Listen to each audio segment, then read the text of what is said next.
just talking about different businesses and how to make them run better, keep their customers longer, be harder to copy, to take, or to kill.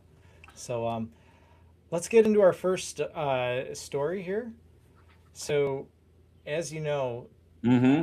Starbucks has been going through some trouble. They, They have. yeah, they. I understand why they leaned into like getting their Hmm. operations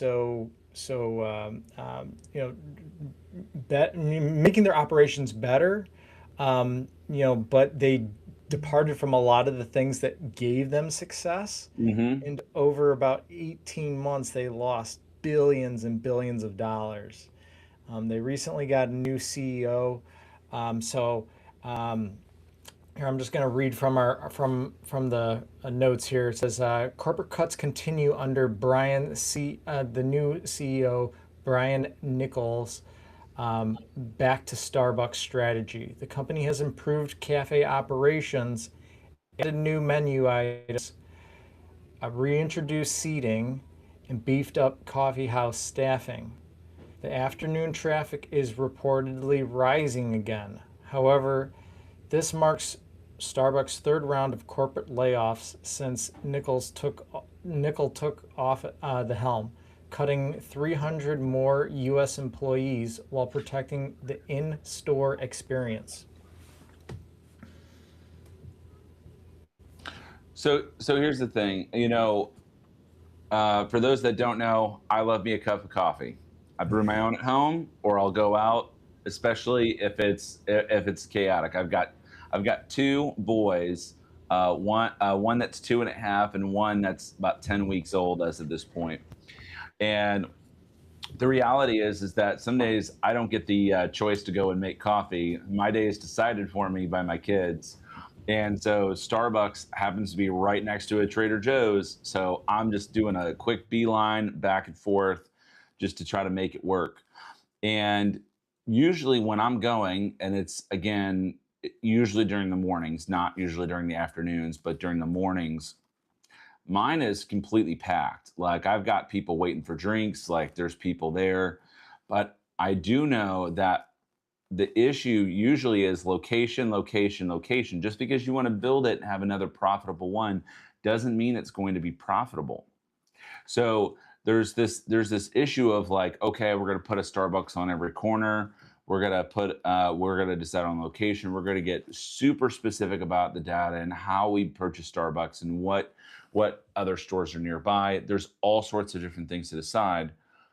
The big thing, though, that I noticed in this news article since they've made the change is they like literally wrote mine, like they have like the name plastered on there, okay? And but they'll like write additional things like have a great day, make it a good one, good to see you, Sam, stuff like that. And I'm like, okay, that's kind of nice. However, the reality is that they've done things differently for so long. The people that used to call Starbucks home are not going back to Starbucks. So they have a completely different customer profile now, and it's changed for the good or the worse.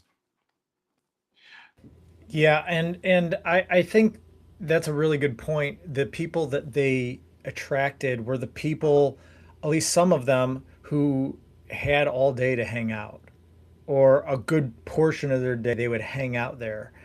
Sometimes that was during the day. Maybe they were working from the Starbucks.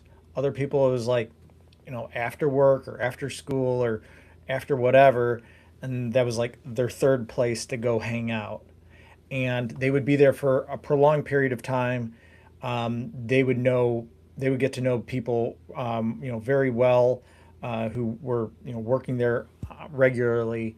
My good friend was a manager at Starbucks, and he knew all sorts of people. And like, I remember one time he had kind of a like a party, a get together, and there were several regulars who showed up. I mean, that's how close they were. Is they actually enjoyed spending time with each other and became friends, and showed up to my friend's get together. And so there's that's a very different type of personality than somebody who's just jumping in, grabbing their coffee, and leaving, and they have no interest in staying.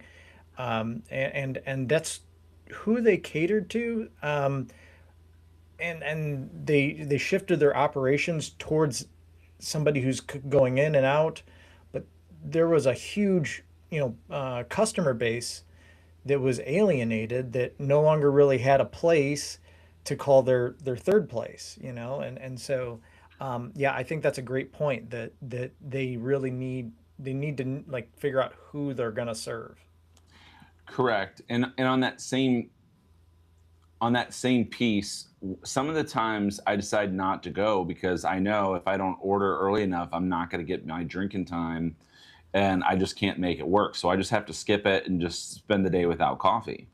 Mm. And that's, I mean, that's not great for me, but I usually find somewhere during lunch that I can do a pick me up and like a caffeinated drink of some sort. So one thing I'll say there is that it's a very similar but different. It's food. This other example I'm about to provide is not food related, but Mattel, they had bought Barbie. Barbie had been around for a while. There was other competition in the water. Their sales were waning. It was going down. There was no question, like, sales were going down. They're declining. People were wondering, well, is it really the right thing to buy the Barbie dream house, buy this Barbie for my child? Yep. And what they did is they updated a lot of their IP. There was not association with who they were selling to anymore. Their market and their persona had changed, so they changed a lot of their IP. And because a lot of their IP was more in line with those that they wanted to purchase, what they decided to do, once they aligned that with who they knew would actually go and buy the product, they decided to go, and you probably saw this a few years back. They had the Barbie movie. Oh yeah, and it was Everyone went to the huge. Barbie movie. Everyone dressed up in pink, etc. Headed to the movie, saw the movie, enjoyed the movie, and guess what? Sales skyrocketed. Oh yeah. Now the question is that do you keep those sales? The answer is for them right now they have. And it's so what happened is they shot up and then they plateaued and they went down about 8%.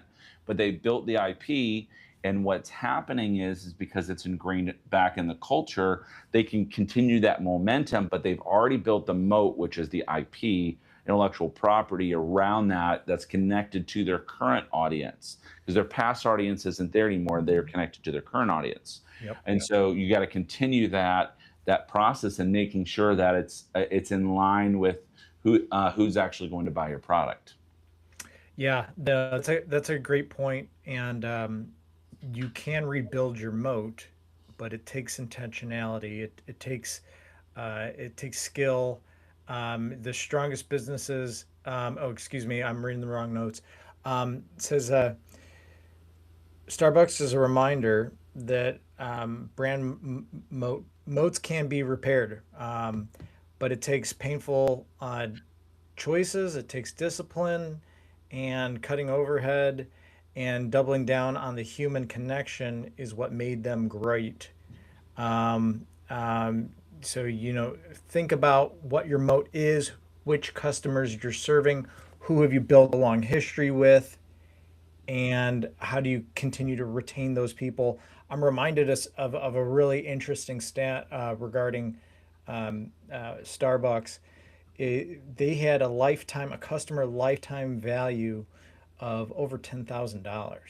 That if they got a customer, they could keep them. They knew that they would just show up, and they did a bunch of research into how many times that person would continue to purchase, and it was over $10,000 over the course of that customer's lifetime.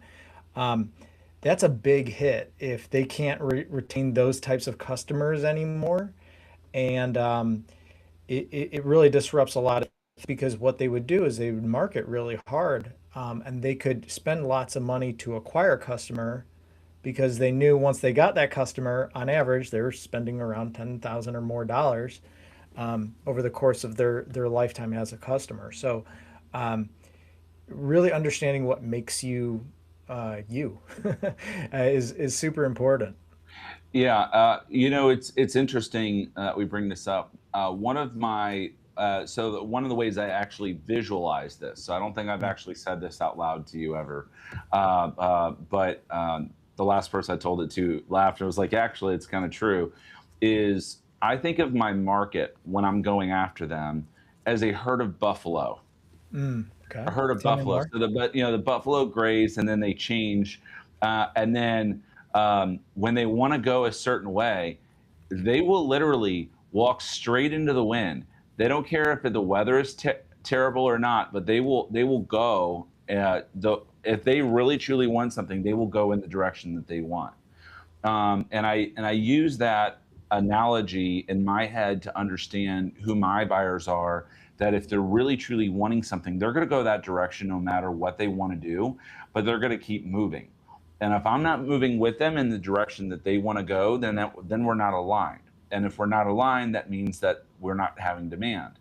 And even if I have supply, it does not mean that I'm going to get reoccurring purchases. But it's the herd of buffalo effect. I like that. I know you haven't shared that with me. That's a good one. No, I don't think I've shared that with you. But the reality is that the buyers are on the move. There's always something that's changing. Like for instance, I'm in my 30s, 37, and I'm not the same buyer that I was back when I was 25. When I was 25, I had a Starbucks and a can of Red Bull, or an energy drink. Like I was like caffeine, caffeine, caffeine. But now I'm like, okay, I've got to be choosy with what caffeine I have because otherwise I'm just not going to get anything done because I'm going to be overly jittery. Yep. So I'm not buying as much caffeine as I used to. And then also on that same thing, all the prices have skyrocketed, and I'm like, well, I've got me, I've got my wife, and now my little boy now wants it too. And then if I'm going and offering it to my wife, and I'm around other people, I'm going to have to offer them too. And I'm like, my $4 drink has now become a $40 to $50 bill, Yep. because I'm now around others. So some of the social situations have changed as well, and expectations around that. Yeah. Also, I don't know. Maybe I don't notice the emails anymore, but I still have my little gold card right here.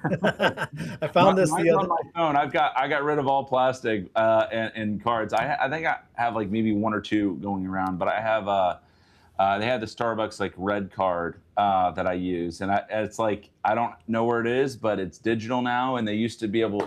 I don't know. I have no idea about the funding, but they at the time they used to go and like take some of the additional profits from that and give it to a good cause. And I was like, well, if I'm going to spend my money at Starbucks, it might as well go somewhere with a good cause versus my Right. own gold card. So good luck. Mm. Oh, okay. Interesting. I wasn't aware of this red card. I haven't been in Starbucks in a long time. Yeah. Yeah, I make all my coffee myself. I'm like a French press guy, I'll take my time. I'm not in a big rush. But then again, I don't have to drive to the store. I just, make it myself. So, Yeah, I will say my normal Monday through Friday is typically like I'll get my Costa Rican coffee. I literally I got my. By the way, if you didn't watch on a prior podcast, I was talking about my Costa Rican coffee. And I was waiting for it. I finally got it, and it was fantastic. So I'm nice. excited. But my coffee maker, and Kyle knows this. I have a different one, but it's similar that I put the whole beans in, it grinds it, and then does the pour over immediately.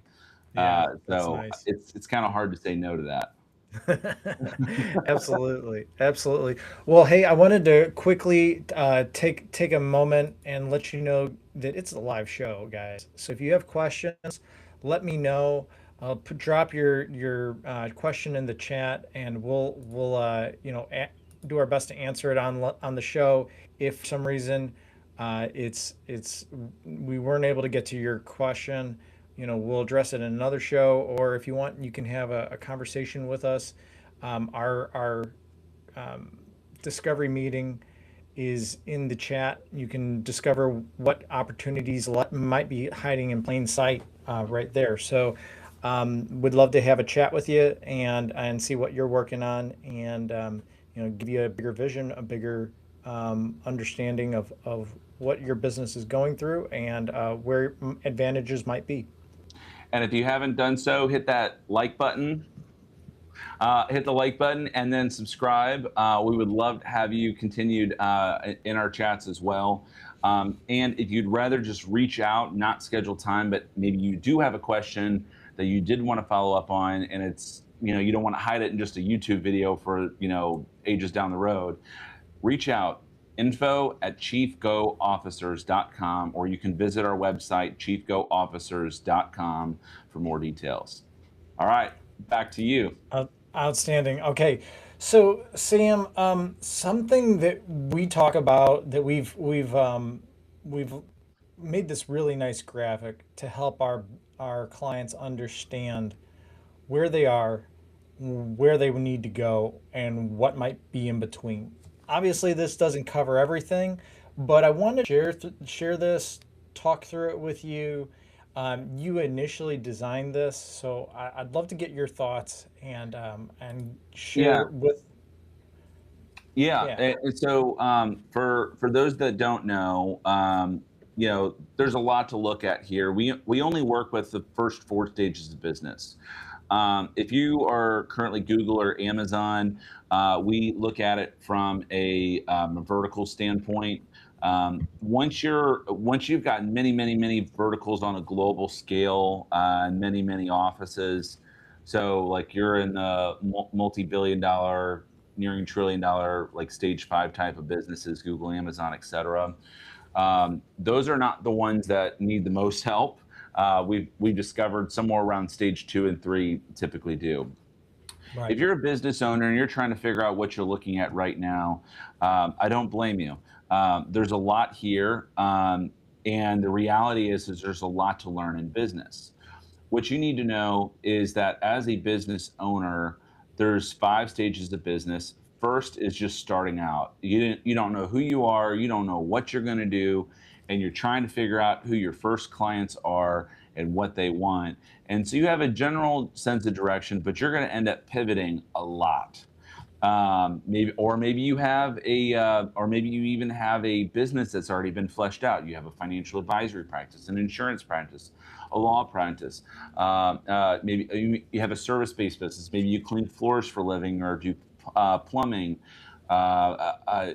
Maybe you decided you wanted to clean trash up on the side of the road, and that's your calling, and you're the 1-800 got junk, but just starting out. Wherever you are, if you're first starting out, what's going to happen is inevitably you're going to pivot. So what that means is you have to be naturally curious and naturally flexible in your thinking and how you're going about it. You have to figure out where the money is, who actually wants services that you offer, and how often are they willing to pay for it, and also, is there enough people that are willing to pay for those things on a reoccurring basis, and how much are they going to pay? So I'll just say it like this: if I'm starting a company now, and the person that I'm going to reach out to, I know would spend generally about $100,000 or $200,000 on a problem, and I can get maybe about 10 of those customers a year. Okay, well, 10 times 100,000, I'm looking at $1 million. $1 million business on an annual basis. But if I can only get 10 and only can retain 2, there's going to be some issues there. So that's kind of from a stage 1 standpoint. Again, that's just semantics, talking very general, first basics, like basic of the basics. There's a lot more there that you need to learn. But those stages of business are meant as a way to show what foundations that you need to have as a business owner. If you have not solved the prior stages of business, you're going to end up right back there, regardless of how good you are in the other ones. So, like, let's say, Right. for instance, I'm a stage 4 business, but I didn't finish some of my foundational issues at stage 1. So let's say a stage 4 business, I've got leadership, I've got hundreds of millions of dollars, and obviously you're going to have more cash to be able to patch these kind of things up.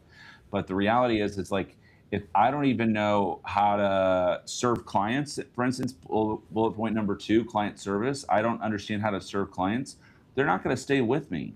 They're just not. They're going to leave and they're going to go away. And my and my lifetime value that Kyle was talking about, and again, this is why I'm providing an example, is going to go down. And so then I've now got to figure out where the market is and what's going on. So most business owners, and this is something I've not talked about a lot, Kyle, but most Mhm. business owners think that once they've solved something on one of these stages earlier, Right. that it goes away forever. That is not true at all. And the Yeah. reality is that if you haven't kept your systems up to date, or you like if you're in stage 2, you haven't kept your systems up to date, and you've since gotten to stage 3, you haven't, or you haven't, you're not still continuing to update the vision, making sure the direction is going in the right direction, or your team is going in the right direction, rowing in the right direction. Um, any one of those, you're going to end up right back there. And so the question is, as a business owner, a lot of the blind spots come from the earlier parts of the conversation. And so when it comes to the stage 2 or 3 businesses, I see what's called a rubber band effect. And so the rubber band effect is where a business owner has not finished or has not patched or updated the issues that pop up or cracks in the foundation from the prior stage, and they are ignoring them, or they just don't know they exist, and they haven't solved them. So your business ends up back to where it was for that stage of business, and you end up losing revenue, clients, and people. And again, it's not just revenue, because if you lose revenue, clients, and people, and you've still got large amounts of expenses, you're now not keeping any of that money, or you're Yep. keeping significantly less of it. And I've seen that. I mean, we've seen this rubber band effect so many times. I'm thinking of one law firm that we worked with, and the the the founder was serving clients very, very well. But as the company grew and they brought on more team members and they had the ability to take on more clients and have a bigger impact, have a bigger, better business, the team didn't serve clients the same way the founder would. And then some unfortunate circumstances happened, and they had to turn over some of their staff. And all of a sudden, the owner is like shouldering a huge caseload because all these cases fell back to him because the people that were handling them initially weren't doing a good enough job. And so we these are things we all need to like maintain. And as you grow, there's although client service was really strong in the beginning, it might not be strong later on. And so it's something that needs to be followed up on. Yeah, and if I'm talking tactically, it's like, okay, well, when do I need to go and evaluate these different things? How often do I need to do it? Who do I need to do it with, etc. Um, so for here's my rule of thumb. There's a lot of different rules of thumb. It depends on the business. It depends on what's in flight. Depends on different aspects of how fast you're moving versus how your customer life cycle, Yep. your product, the people behind those, rotating team or a restructure might trigger any one of these. But one of the frameworks that I look at, and as far as timing's concerned, is so I always say that my marketing has a 21-day shelf life in the mind of an individual. Now, I'm not talking about the amount of times I have to to do it to get there. So I might have to do it 20 or 30 or so times if I've got a little bit harder penetrable market to make them okay with me. But you're probably looking at least some of the sales process on the beginning of that. So call it 8. So if I'm looking at only 21 days from that conversation, and it's now been more than 21 days, what do? We've got people with drip campaigns, we've got people with advertisements, we've got organic search, things of that nature to stay in front of them. You also have people. However, the question really is more along the lines of all the prior ones. So if you're a stage 4 business or stage 3 business, or even a stage 2, look at the prior items, and if you haven't touched them in 21 days, figure out who has. And the odds are is that as the lower they're in the chain versus the owner, the less the less quality you're going to have. The reality is as an owner, if I do something, anyone that I hire, no matter who it is, this is what the data says. Data doesn't lie. This is not me. This is what the data actually says. That they're only at best 80% as good at you at the highest performing standard, and then it goes down from there. Most places I would assume are probably the half.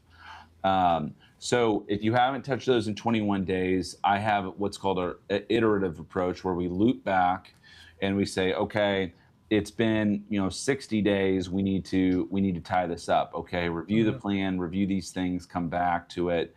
So and then it turns into this review update. So then it ends up as a 45-day process instead of a 60-day process or 2-month process. So if I have a 21-day shelf life, and I'm still touching those things, eventually you're going to have to get systems in place that can make sure to update those so you can get to farther schedules that like, hey, I'm going to do a once-a-year review, or I'm going to do a quarterly review, which is every 90 days. So that to answer your question, it takes time, effort, and sacrifice. If you want to do something new, you've just got to do even more versus something that already exists. Great, breakdown. Thank you for that, Sam. Mm-hmm. Yeah, so it's something that is ever changing, and what might get you from stage 1 to stage 2 is not going to be the same thing that gets you from stage 3 to stage 4. And so you just never know, until you actually look at this thing. What is it going to take to actually get you to that next stage? As I say, All and right. hopefully you don't have stage fright. And I say that tongue in cheek, because the reality is that we have clients that make more money than they've ever made before. Right. And they're like, what do I do with it? They're like, this is like, I was not anticipating this. This is different. Like, what do I like? I see more deer in the headlights freezes of like, okay, well, do I just like spend it? Like, what do I do now? I wasn't anticipating this. I'm just used to my $5 million, and now I'm looking at 20, or Right. maybe I'm $1 million a year business, or even a $500,000 a year business, and now I'm looking at double or triple that. I don't know Right. what to do with myself. There's a Right. lot of business owners that just freeze because the reality is that you have to end up going through a re-education process because, hey, this is how an owner is supposed to be now. You are this. You can't be that anymore because you will end up there again. Right. Go and re-educate. So there's Yep. a ton of re-education you end up having to come across. Yeah, that's a great point. That the leaders need to evolve with the business. They can't be static. I think that is a really good point, and I've seen so many people fall into that trap where they get they're not growing as quickly as the business is, and then sooner or later, that growth has this rubber band effect that we keep Hmm. talking about, where you snap back because your personal leadership inhibited the growth. It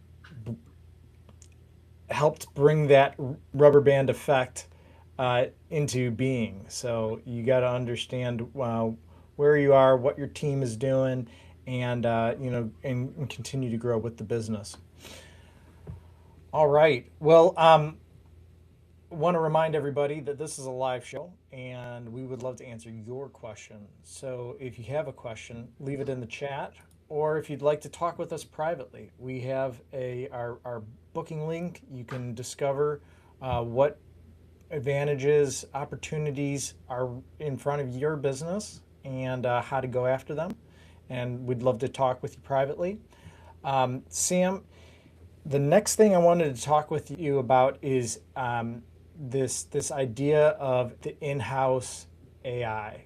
So a lot of people, they're using AI and Hmm. they're using it. They're using ChatGPT, or they're using Claude, but they're using these cloud-based models, and a lot of enterprises are actually moving away from them.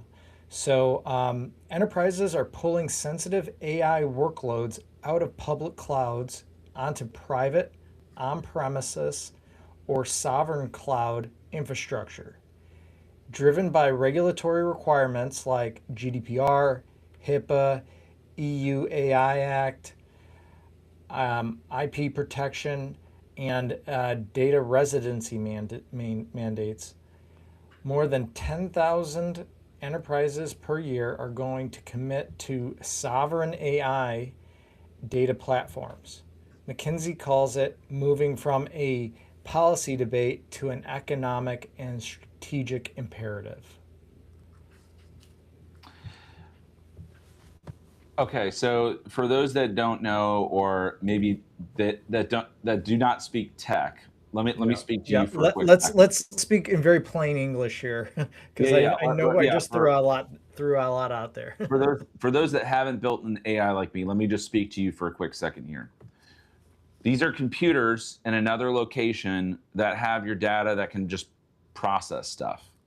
Like that's all it really is. The reality is that if you walked into one of these facilities, there's all sorts of stuff, but the main thing is that let's say my Excel spreadsheet that I'm going through, I'm like, oh, like maybe I have a very simple business. I'm not using any systems.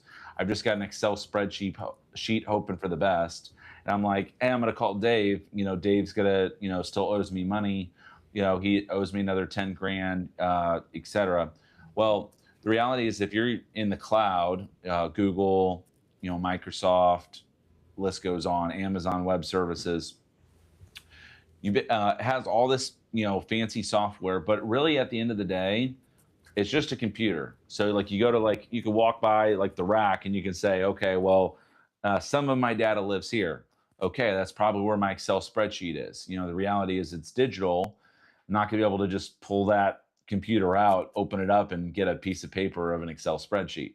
But I say that tongue in cheek. But the reality is that let's not make it more complicated than it is. It's literally a computer in another place, and then they spread your data out to different areas so that if something happens, let's say there's an earthquake, or I mean, heck, let's say the Earth swallows up the data center. Hopefully not. Swallows up the data center. There's a backup, and all of a sudden I'm not losing my Excel spreadsheet. So what happens? Well, I've got 2 or 3 copies of the same thing that just update no matter what happens. So you got your backup to your backup. Um, so so the question is like, what is Kyle asking about in like for what this data sovereignty thing is? It's called I want my data and I want it now. It's like the JG Wentworth. It's like it's my money and I want it now. It's turning into it's my data and I want it now. I don't want you selling this information. I don't want you having access to it. I don't want you to know whether I need to call Dave for $10,000 or not. Like, I just don't want you to do it. And the reality is if you're using these models, they have that information and they will use it. It's a matter of when, and it's also a matter of how they train. So even if you hit a button, the reality is it's not that far from the truth of them just collecting the data.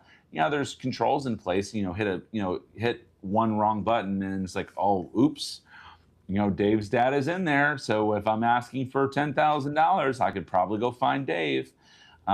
Same issue was, same types, but a little bit different of an issue was actually seen from OpenClaw. It's like people had their credit card information in there. Like I could go and did I do it? No. Did I see like literally people go in on like YouTube?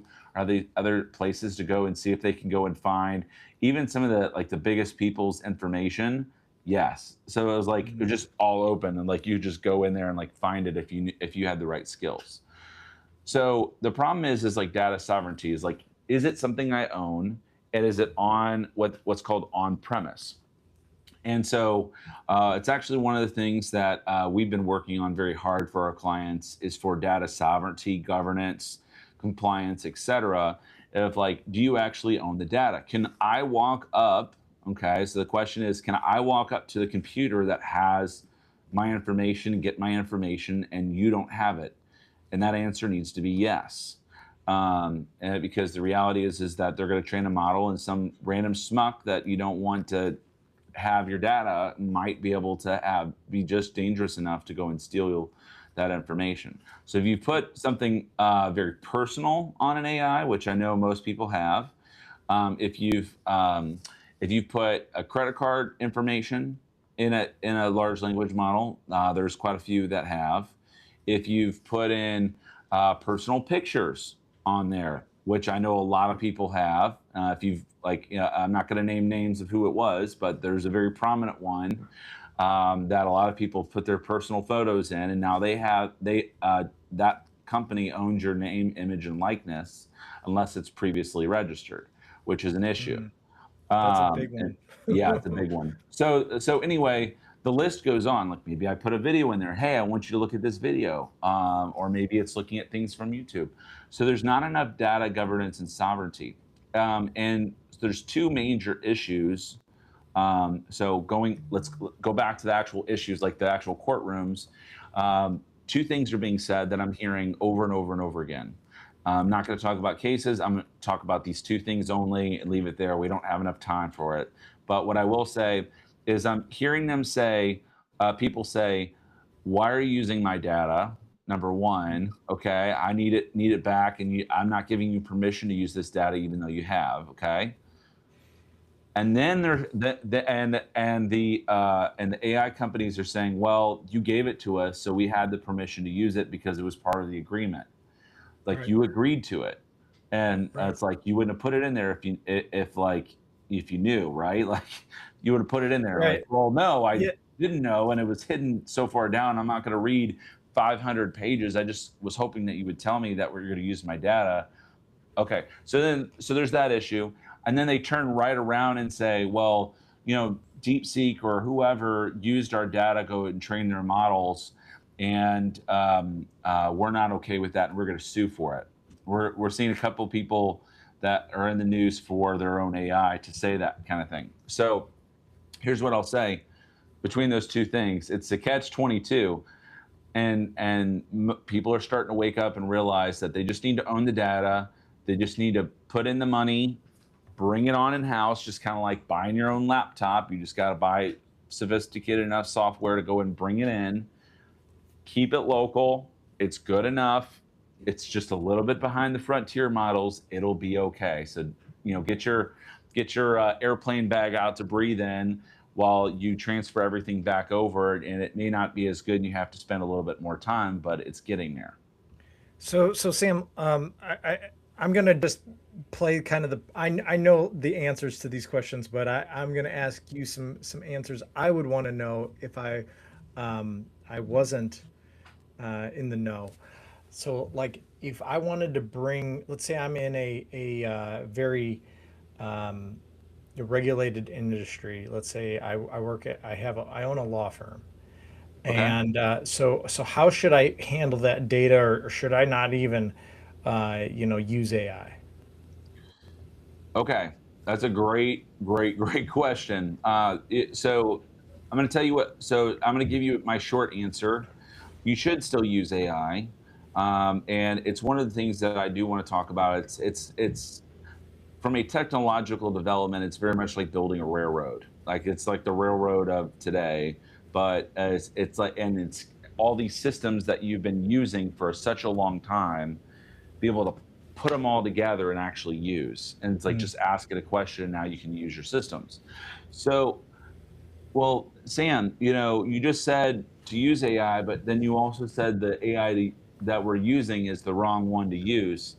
Well, I don't even know how to do that. Well, we do that. We help clients do that all the time.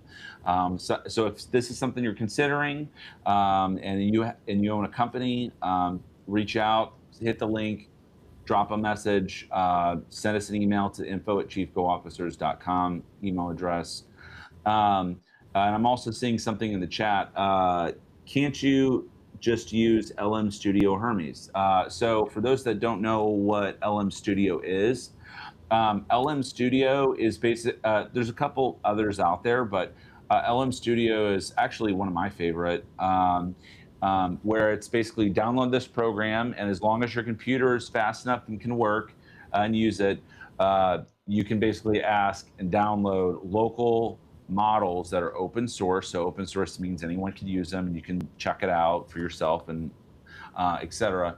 Download that, and you can actually use that, and it can give you fairly intelligent answers depending on which one. There's thousands out there. There's literally thousands to pick from. And then, or Hermes. So for those that don't know, Hermes is one of those that's like, it does a number of different things. It's very Claude, Claude Code and ChatGPT Codex. It's a coding tool to be able to go and do things from a long horizon, meaning it's like instead of I do a 5-page book, I'm doing a 100-page book, or I'm doing a 50 page pamphlet, etc. The big thing on there with LM Studio and Hermes is that you could do that, and you could still own the data, and it'll be 100% on your computer. The big problem with that, though, is that these larger models, these frontier models, have all these tools. There's a lot of different tools that you can use, and the question is how do you piece together all this tooling? It's like if you're a law firm and you're like, I've got all this data, I don't know what to do with it. It's like, yeah, you could just drop a file in there and say, hey, tell me about this case. And it's like, hey, I'm going to it's not going to tell you, hey, I'm going to make these cases up. It's going to say, hey, as shown in such and such case, blah, blah, blah, blah, blah, blah, blah, blah, blah. Here's how you should write it, blah, blah, blah, blah, blah, blah. And it's now a hallucinated case that never existed. And in fact, judges in different courtrooms are starting to have picked up on that, and like, this isn't a real case. Like, there's a real issue. We're going to start fining you if you're going to do this, and Right. it's even more severe than that too. Yeah, and maybe it gets past the judge, but opposing counsel's dialed into it now, and so I think, I mean, lawyers keep making these mistakes, which is surprising, but it is what it is. You need to know the risks, and you need to know how to mitigate against the risks. So, Sam, let's say I have, I'm in a highly regulated industry, like I'm a financial advisor or in a law firm or something like that. I really need to handle this sensitive data correctly, in a way that doesn't risk my licenses. Like if I went out and bought a machine to run these things locally, like ballpark it for me. What's that going to take? Like, how much does that cost? So one caveat before I mention about the cost of the machine. So if I was a Yeah. financial advisor, there's some real issues with actually owning a local machine for Mm, personal use and for business. You can't have it mix personal use and business, number one. Number two, if you have client data on that machine, it's considered a machine of the company. So if something happens, they're taking it back and you have client data on it, it belongs to them, not you. Especially that data. And that's a very important distinction to realize, is that you do not have data sovereignty over client data. It's their data. So I good just want to point. make sure that people realize that to buy a local machine and have a dual use personal and business is a real risk and a real issue in doing that, especially if you're planning to do it. And you're seeing larger firms like LPL, Cetera, um, um, um, uh, UBS is there, Northwestern Mutual is there, New York Life's there. Like, there's a ton of, like, I'm just using a few off the cuff here, but Raymond James, et cetera, that they're like either no AI at all, okay, number one, like completely antiquated, like disconnected from the market at all, like we're not going to do anything. But if you do use it, some will allow you to use their information. Here's the big problem though with that, and before I talk about the building of the machine, the next problem with that is that if I go and ask for a financial plan, that model may not be trained on financial plans, may not look through all the data. It'll give a generality of, like, what could potentially happen, but it shouldn't actually dictate what happens for that client, whether it be habits, whether it be financial advice, etc. So there needs to be proper guardrails in that, and it cannot be just like a large language model. It's just not going to work. Got Um, it. So so so it needs to be purpose built. It's just not like purpose, good, not good enough to just like download Hermes or download LM Studios and have something local. Great point. yes, Okay, fair enough. and yeah, and it's got to be regulated. So what does that mean? It's like that's a whole different problem too. It's like, okay, well, compliance needs access to it now. It's like you're going to start asking questions in the chat, and it's going to give you information. Compliance has to now pay attention to it. The reason why it's not approved is because compliance has too many things to deal with, and there's certain requirements depending on what industry, what part, like type of industry. Like for instance, Northwestern Mutual was considered a bank, not necessarily an insurance company, but for how we were doing things on the financial side. And then there's also different types like brokerages, wirehouses, etc. Maybe you're just a planner. There's all these different types of regulations that come into play that are continuing to change, and they're continuing to put more regulation down. So there are, and on top of that, they're restricted. They're like, you can't have so many compliance people, you can't have so much compliance. It's like it's too much, and it doesn't also make these financial companies money. So then they're not willing to spend money on it. Well, if I go and buy a machine and I'm asking questions, and compliance needs to pay attention to that, imagine how many hundreds of thousands of messages just like are sent just between or even just one person. I've sent hundreds, Oh yeah, just in the past week. right. Not for financial reasons, but for business or purpose built or testing, et cetera, et cetera, et cetera. But the reality is that they can't regulate that. It's near impossible. You have to turn to machine to regulate it and flag it if it's an actual issue. But then the quality of the plans. Okay, answered all that. That's a caveat. Probably shouldn't do it. Try to push up the food chain within both your agency or whoever you're with to try to get access to something that you can actually go and ask questions, because a lot of these companies have just abyssfuls of information that's never going to bubble to the top. Okay. Yeah, but let's say It, we're in a business where we can build this thing. correct. Yeah. Yeah, Yeah. So if I'm in a business that I can build these things, the reality is that I can go and buy this machine for $10,000 if it's a single use. But if I'm wanting something more for my company, you're probably looking in the 6 to 7 figure range, depending on how big your company is. You need the compute power, you need the GPUs, you need the RAM, etc., the memory to be able to make that happen. But there's a lot more there. There's a lot more, which is why, Kyle, you and I are building basically custom software that can be used locally for teams to be able to literally take and place on these machines. And so it just makes our business model easier to work with, alongside our Step AI reports that actually looks at your business, tells you what you need to do, and is like, hey, do these things. And if you do them, you'll do better. Like not just make more money, but also sleep better at night and be able to cut costs, and everyone's happier in general right. while you're making more. So, and then we have Right Hire AI that we have retention rates through the roof at like literally over 99%. So anyway, that said, I know we're down to the hour here, and I've talked a lot. Do you want to play pull the lever? Um, in a minute, Okay. Okay. I want to wrap up this thought. So, Okay. moat lesson for regulated industries and businesses that genuinely have proprietary data. That data is a moat itself. The AI that handles that data, if it does it right, that is a moat for sure. When your AI runs on your infrastructure, is trained on your data, with your governance, competitors can't access it, copy it, or compromise it. Intellectual property stored in a private model is a durable asset.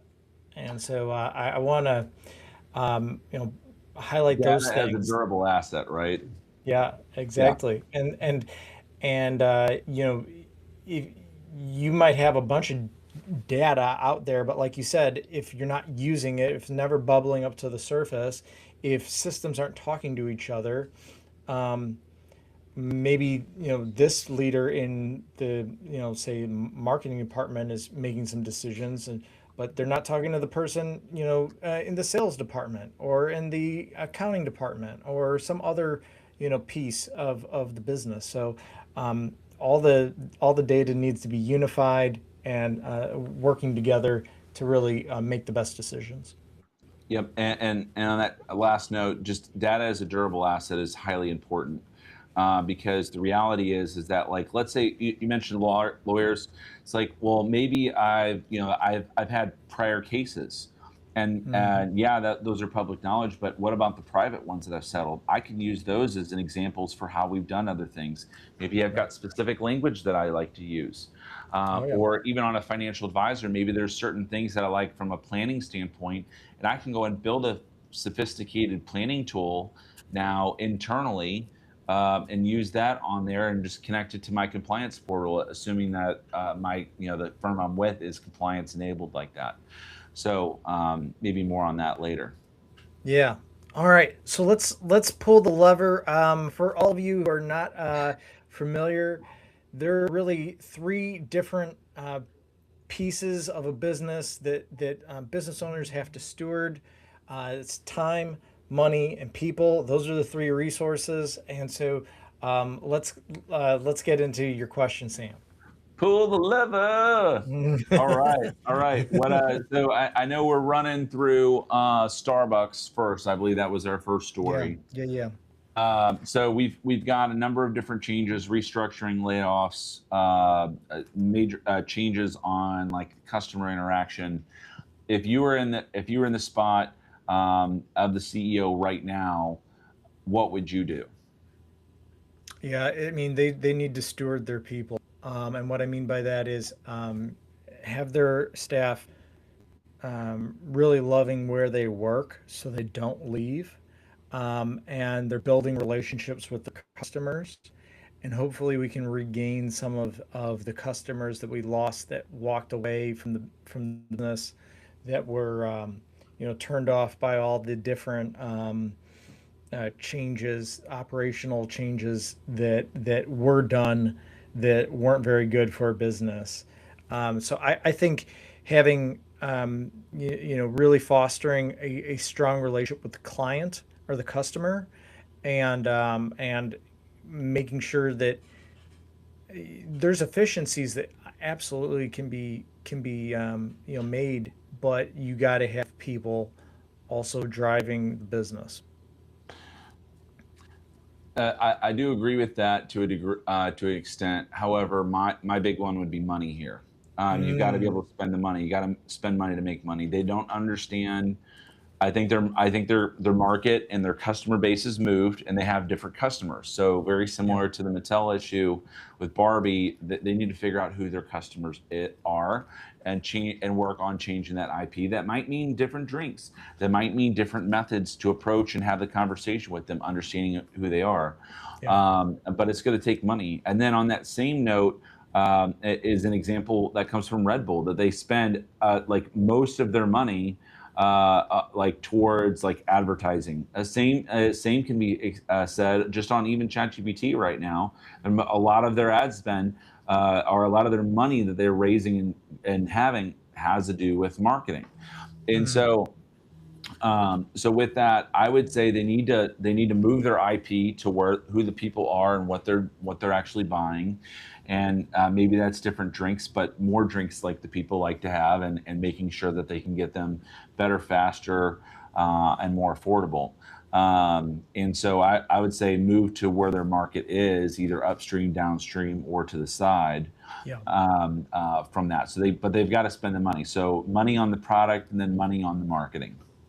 Yeah. Yeah. Spending the money to research the direction they need to go so they make the right decision. That's really important. That's a great Yeah. point. And they have the dry powder to do so. Right. Yeah. Right. Okay, for the rise of your own in-house sovereign AI, your own data, your own system, what do you think the lever is here? Well, the lever is you're going to have to spend the money because it's a new purchase. I mean, it's literally like Yeah. it's a cross between a laptop and a home studio. Like, it's not cheap. It's not fun to buy, and it's not fun to set up unless you have someone else doing it for you, where you can just open it like the new present on Christmas. But again, it's going to be time. It really is it's going to be time to spend on it and time to work through and get used to it and not do that, making sure that you have all these people spent. So assuming that you're already planning to make the investment, the money set aside, you're gonna have to spend the time to get used to it versus using another frontier model. There's going to be a learning curve. There's going to be education. There's going to be training of your people. So there's a lot of time and education and people focus that it's going to go along with that to be able to move data over and migration over to this new process. So again, my answer: not time, not people. All right, not money, not people, but time. So you're gonna have to spend that time. Yeah, I mean, obviously there's going to be a money component, but even if you buy all the hardware, you got to learn how to use the tool. It's kind of like buying a chainsaw. Well, that tree didn't get cut just by buying a chainsaw. You gotta actually know how to use the chainsaw and then go use it. And so having the tool is one thing that's going to take some money, but training, understanding how to use it effectively, maintaining it, all those things are going to take up time. And so, I mean, there's a significant advantage, obviously, and there's a big time savings. Once you've done the work necessary. But yeah, there's definitely going to be a time and money component to having your own in-house AI. Perfect. All right. As I say, I don't know if we have any other ones on there, and I know you and I can talk forever, Yep. but I think we're at a good stopping point now for our listeners. So I don't see any other questions in the chat.